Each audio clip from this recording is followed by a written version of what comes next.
RMC. Vous pouvez poser cette question dans la vestiaire, si vous avez des couilles de faire ça. Parce qu'il y a des joueurs, ils sont morts.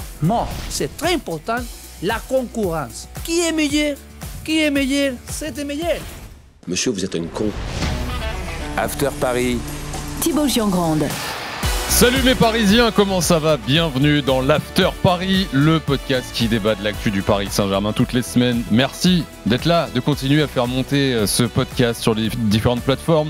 N'oubliez pas de vous abonner si ce n'est pas encore fait, de noter, de commenter. Merci d'être là de plus en plus nombreux au fil des semaines. L'équipe est là, Jimmy Brown. Salut Jimmy. Salut Thibaut, bonjour à toutes et à tous. Et Arthur Perrault, notre reporter suiveur du PSG qui revient de Bretagne. Salut Arthur. Salut Thibaut, salut Jimmy, bonjour à tous. Alors c'est comment le Roudourou comme ça début février? C'est beaucoup d'échafaudage, une pelouse pas terrible, de la brume et puis... Ça sentait la Ligue 1, la Ligue des Champions? Mais arrête de mytho, on était ensemble pour voir le match. Il n'y était pas au Roudourou, Arthur, cette fois-ci. Il fait 40 000 trucs. Sur le canapé dans le 15e arrondissement. Il fait 40 000 déplacements, on a regardé le match côte à côte mardi soir. C'est comme ça. Attends, parce que moi j'ai... Donc ok, c'est le Roudourou, monsieur Arthur Perrault n'y va pas en fait. Non, c'est pas que oui, il va que dans les gros stades. C'est-à-dire que le PSG, c'est ce que j'allais dire. Il faut savoir se reposer ça aurait été un barrage contre United, tu serais ultra fort. Exactement. C'est possible. Le Roudourou, c'est plus assez bien pour lui, Arthur. On commence à comprendre des choses. Ah oui, ça y est, il a basculé. Il y a 3 semaines, Paris était virtuellement éliminé en dehors des 24 premières places de Ligue des Champions. 3 victoires plus tard contre City, Stuttgart et Brest, le PSG est quasiment 8e avec des prestations abouties. Des matchs dominés qui impressionnent même les adversaires. Paris est-il redevenu un candidat à la victoire finale en Ligue des Champions? C'est notre débat de la semaine. Déjà Arthur, même si tu n'y étais pas, on le sait, oui. Raconte-nous un peu les coulisses de cette victoire 3-0 à Brest. Est-ce qu'à Paris on s'imagine déjà en 8e? Comment on revient de Bretagne? Avec beaucoup de satisfaction, forcément, un peu plus de garantie déjà sur l'avenir. Alors, il y a le score qui parle de lui-même, 3-0. Il y a une nouvelle fois la performance, où on peut évidemment parler de ce très gros match et ce doublé pour Ousmane Dembélé. Prestation aboutie, même si Paris s'est fait peur, en effet, à certains moments. Je repense notamment à une relance de Gigio Donnarumma en début de rencontre, où on passe à côté d'un drame. Mais beaucoup de satisfaction dans le vestiaire à la fin de la rencontre. Et déjà cette capacité à se projeter sur la suite. Est-ce que ce sera Liverpool? Est-ce que ce sera Barcelone? Est-ce que Luis Enrique va se permettre de faire tourner sur le match retour? Parce que dans la foulée, il y aura un match de championnat à Lyon. La question se pose aussi déjà dans le staff parisien. C'est dire à quel point on est optimiste et à quel point il n'y a aucun nuage à l'horizon du côté du PSG. Optimiste, Jimmy, tu l'es aussi. Déjà, là, à court terme, la qualif, c'est dans la poche, là, 3-0, on se fait pas de... Ah là, oui, moi je suis toujours assez prudent, mais on n'a jamais connu à Paris des larges victoires à l'aller et des désillusions au retour. Non, mais pas dans ces configs-là. Pas quand tu as 3 buts d'écart et que tu reçois au retour. Franchement, elle a déjà existé celle-là, je suis pas sûr. United, c'était un peu. United, il n'y avait pas 3 buts. Il n'y avait pas 3 buts d'écart. Non, bon. Il y avait victoire à l'extérieur, mais là, c'est 3 buts. Une équipe qui était considérée comme toute petite à l'époque. Oui. Non, mais après, évidemment, il faut les jouer, les matchs, c'est sûr. Tu les as pas gagnés avant de les jouer, mais bon. Là, si t'es pas confiant avant ce match retour, franchement, de la situation dans laquelle était le PSG, il y a un mois à aujourd'hui, il s'est passé quand même pas mal de choses, quoi. Et justement, je parlais des adversaires qui sont terrassés en ce moment. Écoutons Éric Roy, l'entraîneur brestois, juste après ce barrage aller et la défaite de son club 3-0 face au Paris Saint-Germain, interrogé sur les chances pour le PSG d'aller gagner la Ligue des Champions. J'ai dit que je pense que c'était sincèrement une des 4-5 équipes qui étaient favorites de cette compétition. Même si j'ai senti Barcelone très fort quand on allait jouer contre eux, je pense pas qu'ils sont inférieurs. Je pense pas qu'ils ont envié grand-chose à beaucoup d'équipes de cette compétition. Ils sont sincèrement collectivement beaucoup plus forts que l'année dernière quand on voit les efforts que font les attaquants, notamment sur le pressing, sur la capacité à gérer le ballon après. Ils sont capables de tout faire. Donc à mon sens, ils sont une des équipes favorites dans ce genre de compétition. Non seulement il faut avoir une grande équipe comme ils ont, mais après il faut aussi avoir un peu de réussite. Éric Roy, micro de Xavier Grimaud, pas inférieur à Barcelone parmi les 4-5. Est-ce que vous êtes d'accord avec tout ce que dit Éric Roy, Arthur? Pas inférieur à Barcelone, il a raison. Hein. Après, on peut comparer. Je sais que ça a fait déjà l'objet de plusieurs débats à la rédaction du niveau de Barcelone cette saison. Est-ce que Barcelone a progressé entre la dernière confrontation face au PSG et aujourd'hui? Je n'en suis pas sûr. Après, il y a une réalité, c'est que Paris en ce moment dans le jeu, c'est nettement au-dessus. Il y a une forme de sérénité. Les joueurs qui devaient s'acclimater encore un peu plus dans cette équipe, c'est le cas. Je pense à Kvaratskhelia. Voilà, il a raison. Après, moi j'ai tendance à être prudent et je ne sais pas ce qu'en pense Jimmy, c'est-à-dire qu'on vit cette phase d'euphorie où tout va bien. Et moi, ce qui me fait peur, c'est que là, il va y avoir ce gros match et qu'on juge tout sur ce match-là et que aussi l'état d'esprit puisse changer. Et ça, c'est quelque chose qui peut commencer à m'inquiéter. Moi, faut remettre les choses en perspective. Est-ce que Paris est mieux qu'en première partie de saison? Oui, incontestablement. Est-ce que Paris, pour autant, fait figure de favori en Ligue des Champions? Moi, je pense pas du tout. Tu me reposes la question, si par bonheur Paris est amené à éliminer ou Liverpool ou Barcelone, là éventuellement on pourra reconsidérer les choses. Pour moi, Paris est encore loin de ces équipes-là, que ce soit Liverpool ou Barcelone, d'ailleurs les deux. Il y a quand même une enflammade générale. Enfin là, Eric Roy, c'est pas une enflammade, c'est l'adversaire. Non, Eric Roy, il te dit voilà ce qu'il a vu, il compare avec d'autres clubs, etc. Mais si tu veux, il y a un déficit pour gagner la Ligue des Champions. Je pense que ça nécessite un vécu commun, une expérience que le PSG n'a pas. Alors ils sont bien en ce moment, ils sont dans une bonne phase, mais l'équipe est excessivement jeune. Et l'équipe a des lacunes quand même. C'est-à-dire que quand tu vas avoir... Il faut aussi remettre en perspective par rapport aux adversaires que tu as pu affronter.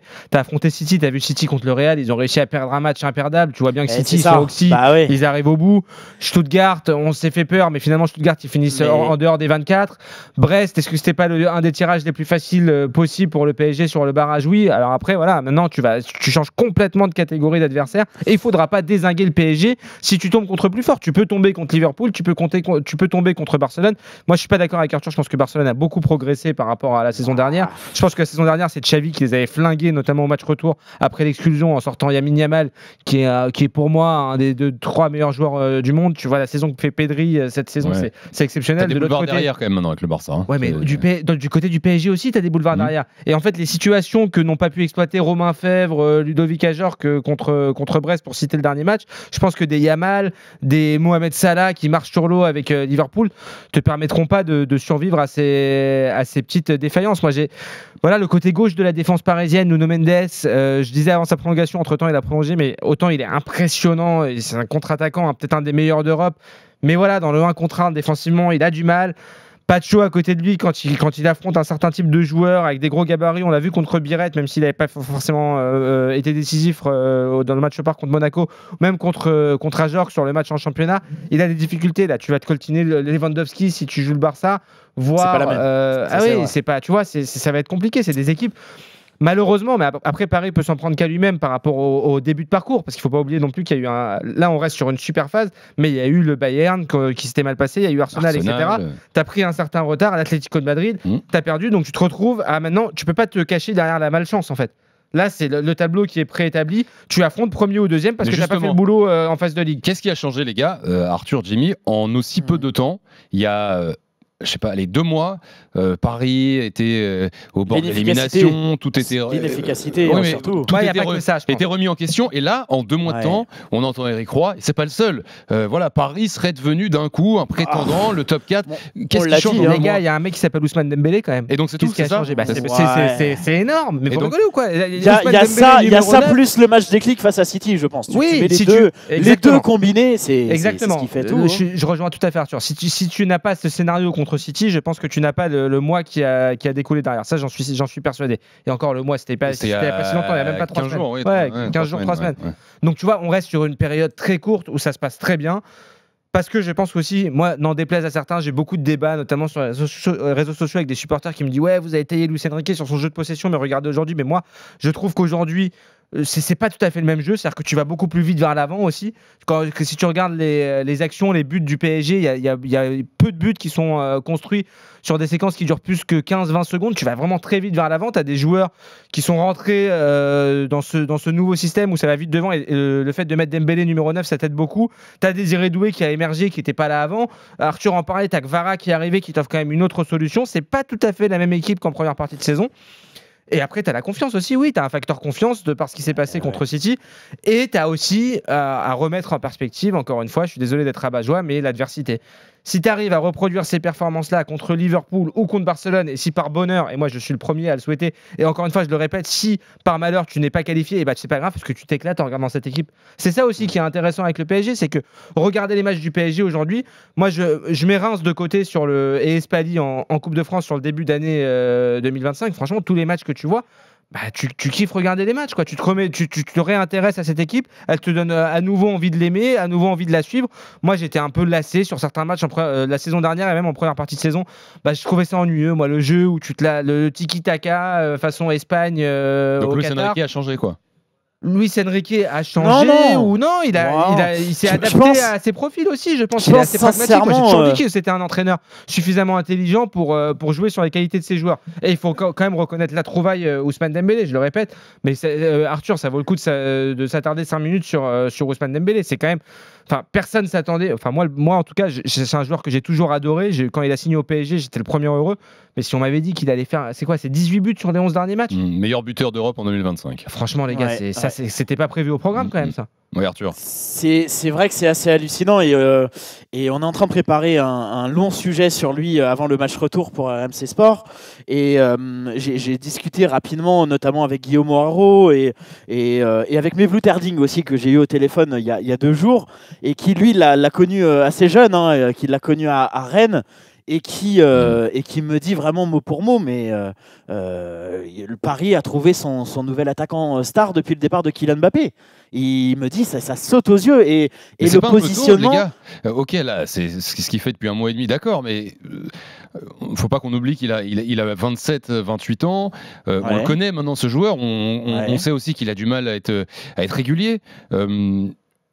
Il avait du mal à être régulier. Oui, mais voilà, c'est ça le truc. Mais qu'est-ce qui vous fait croire que là, maintenant, c'est vraiment parti, tu vois ça commence à faire quelques matchs. Mais oui, moi je rejoins Arthur. Ça commence. C'est pas l'histoire d'un match, tu vois. Quand tu arrives tous les 3 jours à bim, doublé, triplé, doublé, à un moment donné, c'est ce qu'on appelle être régulier pour moi. Bah depuis pas sur 1 mois et demi. 18 buts sur les 11 derniers matchs, il met 18 buts. D'accord, mais on a connu des joueurs qui ont été sur un nuage pendant quelques matchs, pendant 1 mois, 2 mois, mais est-ce que ça suffit? Est-ce que ça va durer sur une demi-saison, une saison? Est-ce qu'il sera capable d'avoir ce niveau-là quand la montagne va s'élever? C'est aussi un autre débat. Et c'est la même question pour tout l'effectif, en fait. Parce que cet effectif est jeune, encore une fois. Parce que c'est une équipe jeune. Est-ce que c'est différent de jouer ces matchs-là? Il faut les avoir vécus, ces matchs de Ligue des Champions, ces matchs à élimination directe. Voilà, tu vas emmagasiner de l'expérience cette année. Et quoi qu'il arrive, même si quand bien même tu serais éliminé, moi j'ai pas envie de nous condamner d'avance, mais quand bien même Paris serait éliminé, Paris aura appris cette saison et le mérite en revient à Luis Enrique, qui a été aussi pas mal critiqué. C'est que voilà, et à Luis Campos qui a réussi, et que moi le premier, j'ai beaucoup critiqué Luis Campos, mais force est de constater qu'il a réussi à rajeunir l'effectif. Que là, tu as un effectif il y a aucun trentenaire. J'ai pas envie de dire de bêtises, Arthur. Il y a la moyenne d'âge mise à jour avec l'arrivée de Vara, je crois que c'est 23,8 ans. C'est une des plus jeunes de Ligue des Champions, non? Exactement, c'est dans le top 3. Et c'est dans le top 3 des plus jeunes. Je crois même pas que tu as un trentenaire. Je pense que le plus expérimenté, le plus âgé, c'est Marquinhos. Il a quel âge, Marquinhos, il a eu 30 ans, Marquis? Peut-être. Je suis pas sûr. Il est arrivé très jeune, ça fait 10 ans qu'il est, mais il arrive à 19 ans. T'as Fabien Ruiz qui aura 29 ans dans. Il a 30 ans. Il a 30 ans, c'est le doyen de l'équipe, c'est Marquinhos. Franchement, c'est ça. Et tu parles de Désiré Doué, même pas 20 ans. Joao Neves, à peine 20 ans. C'est des joueurs, c'est de la folie d'avoir une telle perspective. Et surtout avec des joueurs qui ont été sécurisés. Arthur peut nous en parler, des différentes prolongations de contrats qu'il y a eu ces derniers temps. Tu sens que voilà, on veut s'appuyer sur cette équipe-là. Et que si elle ne gagne pas cette année, moi j'ai un vrai espoir sur les prochaines saisons avec le PSG. Donc est-ce que Paris devient, pour revenir au débat, un favori pour la Ligue des Champions? Peut-être pas pour cette saison, mais Paris sera un postulant d'ici 2-3 ans si on arrive à continuer sur ce projet-là. Qu'est-ce qui reste à modifier, à améliorer pour franchir encore des étapes? Et pourquoi pas dès cette année? Jimmy, tu as commencé à en parler, la défense côté gauche qui t'inquiète un peu. Arthur, qu'est-ce que tu vois toi comme chantier? Ce qui reste à améliorer, vu là la période dans laquelle on rentre, et on va en parler des adversaires potentiels, c'est être présent dans les grands rendez-vous. Jimmy a commencé à le dire, mais c'est là qu'on attend Dembélé, c'est là qu'on attend le reste de l'effectif, c'est là qu'on attend Donnarumma, c'est là que voilà. Et moi, quand je vois, et ça me fait rire parce que on disait il y a encore de cela pareil quelques mois que Dortmund était en difficulté, que le Real était en difficulté, que le Bayern a connu des moments difficiles. Quand je vois qu'à l'aller au Sporting, Dortmund en met 3, que le Real s'en sort dans un match fou face à City en gagnant 3-2 avec un Kylian Mbappé qui va mieux, et un Bayern qui s'impose 2-1 face au Celtic, je me dis que les grosses équipes européennes qui prétendent à ce titre sont là, à ce moment-là, importants de la compétition. Donc, tout simplement, c'est ce qui reste au PSG. C'est ce qu'il va falloir, avoir encore une fois ce petit coup de pouce, cette chance que le PSG a pu avoir à Barcelone l'année dernière notamment, et puis ou encore face à Dortmund. Si on parle un peu des hommes aussi, bon, à un moment donné il y aura la question du gardien de but aussi. La question du gardien se posera. Ça va être ça. La question du milieu de terrain ce que aussi. j'allais dire, un milieu de terrain avec Fabien Ruiz qui joue, tu peux te dire aussi que là t'as forcément une amélioration à faire là, quoi. Oui, alors après si tu prends le problème de l'autre côté, tu peux aussi voir les choses positivement et te dire que même sans Warren Zaïre-Emery, qui est censé être un des titulaires de ce milieu de terrain, l'équipe elle tourne quand même. Voilà, il n'est pas là. Il y a d'autres saisons où tu aurais perdu un milieu de l'importance de Warren Zaïre-Emery, ça aurait été la catastrophe. Là, tu as de quoi pallier à son absence. Il faudra quelqu'un pour soulager Hakimi aussi. Oui, faudra. Non, mais c'est sûr que voilà, l'effectif il est encore perfectible, qualitativement et quantitativement surtout. Je pense que tu manques peut-être de solutions de remplacement, mais il y a de quoi être optimiste pour les années à venir. Comme on compare un peu et que c'est le thème de ce podcast, est-ce que Paris redevient un candidat à la victoire finale? Si on compare avec les autres, on a commencé à en dire un mot, mais quel club vous a impressionné, vous semble bien au-dessus? C'est horrible à dire, mais Liverpool et Barcelone. Ouais. Les deux adversaires potentiels pour moi, c'est les deux plus gros dangers. Peut-être plus Liverpool pour moi. Je trouve que Liverpool est quand même un cran au-dessus du Barça. Mais après Liverpool, moi j'ai un petit espoir, c'est qu'ils sont partis tellement fort sur le début de saison. Là, tu vois, tu te dis, parfois il y a des équipes comme ça qui sont très très costauds, qui survolent en première partie de saison et qui ont un petit creux qui arrive. Et est-ce que c'est pas là? Ils se sont fait éliminer en Cup, même si l'équipe avait beaucoup tourné. Everton en championnat. Hier, voilà, ils font de partout à Everton. Voilà, mais c'est vraiment pour se raccrocher aux branches. Donc là, vous me parlez de Liverpool, Barcelone, donc Paris serait quoi, juste derrière? Moi, honnêtement, s'il y avait une autre équipe que Barcelone ou Liverpool, j'aurais vu Paris au moins à 50-50. Là, je pense que quoi qu'il arrive, tu es dans une position d'outsider. Contre toute autre équipe, ça n'aurait pas été le cas pour moi. Je suis d'accord avec Jimmy, mais je suis désolé, je suis peut-être un peu borné, mais je remettrais quoi qu'il arrive le Bayern, parce que dans cette phase finale, le Bayern est toujours là. Et il le montre encore une fois. T'as vu, ils survolent pas hier contre le Celtic. Hier soir. Et ils gagnent 2-1. Oui, non, mais évidemment. Mais ce qui est hyper énervant, c'est qu'ils finissent toujours par s'en sortir. Ils finissent toujours par s'en sortir. Et alors, pareil, la montée en puissance du Real, ça va aller jusqu'où? Le retour de Kylian Mbappé, pareil, c'est difficile à jauger. Ça va beaucoup mieux aujourd'hui. Est-ce que ça va continuer d'aller mieux sur un huitième, sur un quart? Je ne sais pas. Et puis je terminerai avec Dortmund, même s'il y a eu aussi en championnat des prestations compliquées, je pense face à Stuttgart notamment, où ça m'a un peu surpris.